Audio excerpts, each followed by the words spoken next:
Oi pessoal, professor Enéas. Vamos continuar as nossas aulas sobre as demonstrações financeiras. Dessa vez vamos conversar sobre análise horizontal de balanços. Na verdade, a terminologia análise horizontal de balanços não é uma terminologia muito correta. O correto seria a gente dizer análise horizontal das demonstrações financeiras. Porque você tanto faz a análise do balanço como faz a análise das outras demonstrações também. No caso aqui, vamos fazer a análise do balanço patrimonial e da demonstração do resultado. Ora, por que o nome análise horizontal?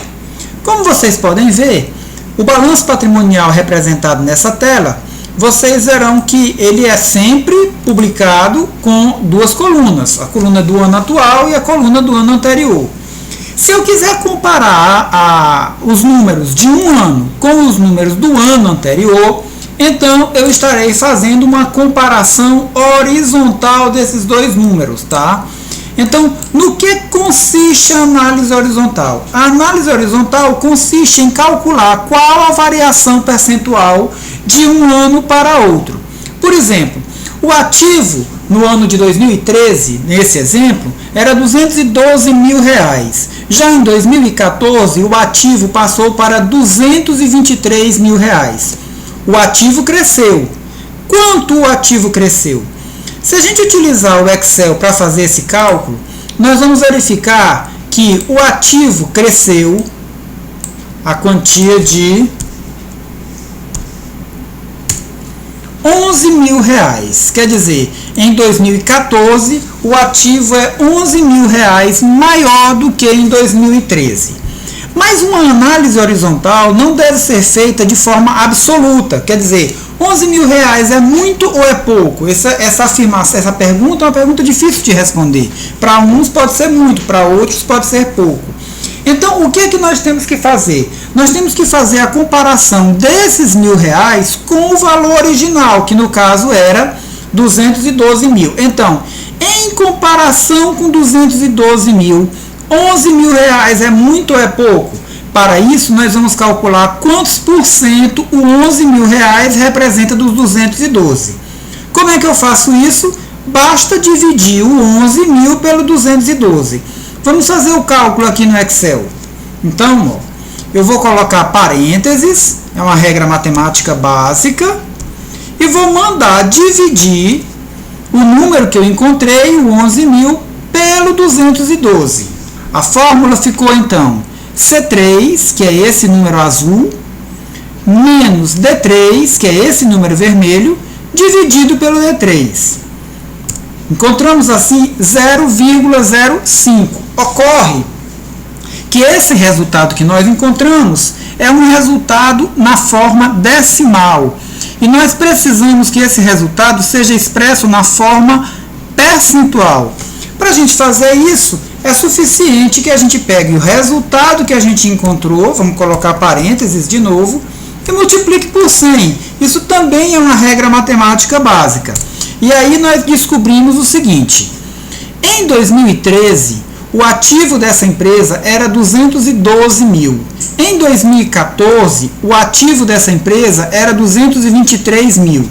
Isso significa que do ano de 2013 para o ano de 2014, houve uma variação de 5,19% no total do ativo dessa empresa. Esse cálculo deverá ser feito um por um para todos os elementos do ativo. Como é que o cálculo é feito? Simples. Pega-se o número mais recente, menos o número mais antigo, divide o resultado pelo número mais antigo e multiplica por 100.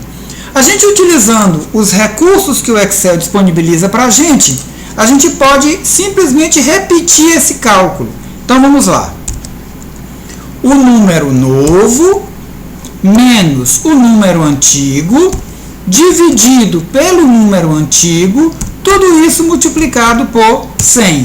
Então, observe que nesse caso aqui, o ativo circulante dessa empresa era 124, passou para 137 mil, houve, portanto, um crescimento de 10,48%. Vamos ajustar a quantidade de casas decimais aqui para ficar mais apresentável. Pronto. Então, olha aí. nós temos agora uma variação de 10,48%. Esse cálculo pode ser repetido para todos os elementos do nosso balanço patrimonial. Observe que aqui o ativo não circulante diminuiu, ele era 88 mil e passou a ser 86. Diminuiu quanto? Diminuiu 2,27%. Como esse cálculo foi feito? Pegou o número mais recente, menos o número mais antigo, dividido pelo número mais antigo e multiplicado por 100. Pronto. Esse cálculo poderá ser feito para todos os elementos do balanço patrimonial e aí você encontrará, você terá feito a sua análise horizontal, tá? Então, tá aí, a análise horizontal do ativo dessa empresa. Esse mesmo cálculo de análise horizontal pode ser feito também na demonstração do resultado do exercício, seguindo exatamente a mesma lógica. Quer dizer, se eu quero fazer a análise horizontal da demonstração do resultado do exercício dessa companhia, eu vou pegar o número mais recente menos o número mais antigo, vou dividir pelo número mais antigo e vou multiplicar tudo isso por 100. Então, olha o que a gente observa nesse caso. Observamos aqui que a receita bruta dessa empresa era R$1 milhão em 2013. Em 2014, R$1.354.000. Houve um crescimento, portanto, de 35,4%. Esses cálculos podem ser repetidos para todos os elementos da demonstração do resultado do exercício. E assim nós vemos que alguns elementos da demonstração do resultado do exercício cresceram e outros diminuíram. Essa é a intenção da análise horizontal dos balanços, que na verdade o nome correto deveria ser análise horizontal das demonstrações financeiras. Muito obrigado pela atenção.